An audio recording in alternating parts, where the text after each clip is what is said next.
और एक मांग है सप्लीमेंट्री रिज़ल्ट वाली मांग, वो मांग भी मैं जायज़ मांगता हूँ, क्योंकि पूरक परीक्षा और पूरक परीक्षा फल तो बाकी परीक्षाओं में भी निकाला जाता है।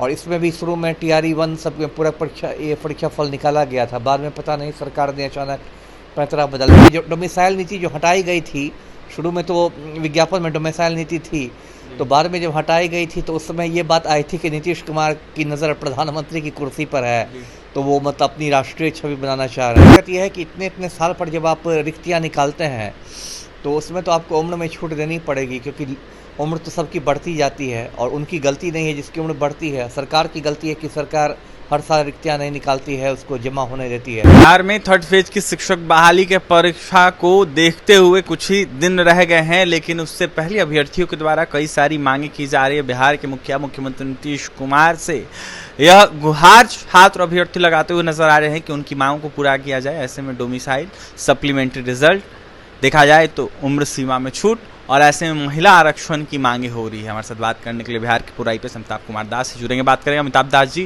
कैसे देख रहे हैं, मात्र कुछ ही दिन रह गए हैं शिक्षक बहाली को देखते हुए परीक्षा को लेकर, और ऐसे में अभ्यर्थी कई सारी मांगे कर रहे हैं, सरकार चुप्पी साधे बैठी है। सरकार की तो चुप्पी है। देखिए, TRE-1 की भर्तियाँ हुई, 2 की भर्तियाँ हुई। एक तो बड़ा फ़र्क जो TRE-3 में हो जाएगा वो ये है कि जो नवंबर में पिछले साल जो नई आरक्षण नीति राज्य सरकार की बनी थी 65% वाली, वो नीति तो हाई कोर्ट ने रद्द कर दी है। तो अब फिर पहले वाली आरक्षण नीति के तहत ही बहाली होगी इसमें। तो मतलब जो आरक्षित कोटि से जो लोग आते हैं, दलित हुए या पिछड़ी जाति या अत्यंत पिछड़ी जाति है, उन लोग के लिए आरक्षण घट जाएगा TRE-1 और 2 के मुकाबले। एक बड़ा फ़र्क ये है। और कई सारे मुद्दे हैं। एक तो मुद्दा जैसे ये लोग मान रहे हैं कि उम्र में छूट की मांग कर रहे हैं, एज रिलैक्सेशन की मांग कर रहे हैं, तो उस पर सरकार विचार कर सकती है। दिक्कत यह है कि इतने इतने साल पर जब आप रिक्तियाँ निकालते हैं तो उसमें तो आपको उम्र में छूट देनी पड़ेगी, क्योंकि उम्र तो सबकी बढ़ती जाती है और उनकी गलती नहीं है जिसकी उम्र बढ़ती है, सरकार की गलती है कि सरकार हर साल रिक्तियाँ नहीं निकालती है, उसको जमा होने देती है। और बीच में कोविड की महामारी भी फैली थी, कोरोना महामारी, उसकी वजह से भी 1-2 साल काफ़ी उथल पुथल के साल रहे थे, जिसमें ना ठीक से रिजल्ट निकल सका, सेशन लेट हो गया, लोग बीमार हो गए। तो उस पर सरकार सोच सकती है। कुछ राज्यों में बढ़ाया भी गई उम्र की सीमा।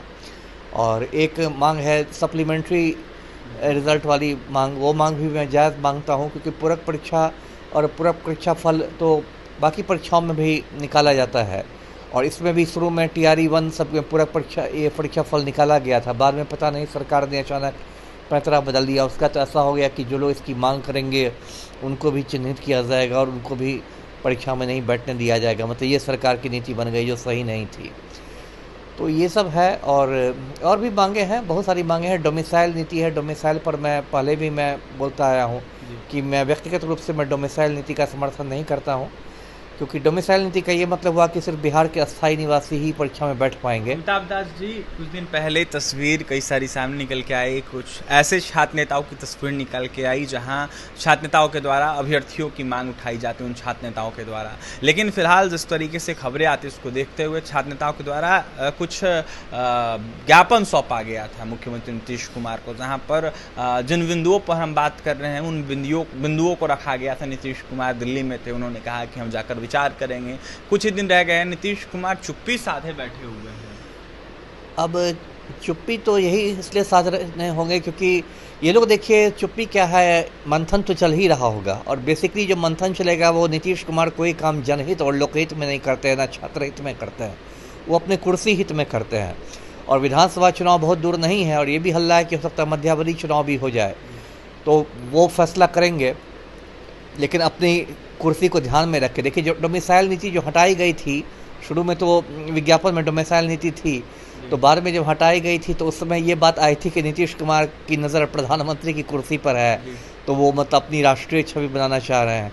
तो और इस बार तो वो अब कोई उम्मीद नहीं दिख रही थी कि प्रधानमंत्री बनने की।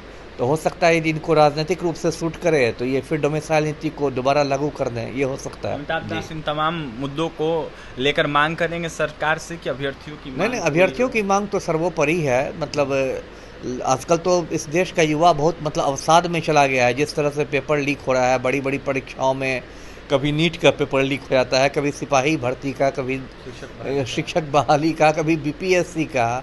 और जो रिक्तियाँ निकलती है वहाँ रेलवे की रिक्तियाँ हो या किसी की रिक्तियाँ बहुत कम निकल रही है। सेना में बहाली ख़त्म कर दी गई, अग्निवीरों की बहाली है। तो युवाओं का जो जो जख्म है उस पर तो मरहम लगाना ज़रूरी है। युवाओं के जख्म पर मरहम लगाना ज़रूरी है और अभ्यर्थियों की मांग जायज़ है। ऐसे में सरकार को उनकी मांगों को पूरा करना चाहिए। बिहार के पूर्व IPS अमिताभ कुमार दास शिक्षक अभ्यर्थियों के मुद्दे पर जमकर नीतीश सरकार पर हमलावर थे और यह साफ कहते हुए नजर आ रहा था कि सरकार को बस अपनी परी है। ऐसे में अभ्यर्थियों की भी मांगों को पूरा करना चाहिए। तो फिलहाल सप्लीमेंट्री रिजल्ट की मांग हो या फिर उम्र सीमा में छूट या फिर महिला आरक्षण की मांग हो, इन तीनों मांगों को सरकार को पूरा करना चाहिए। अब जाकर देखने वाली बात यह होगी सरकार क्या कुछ करती है।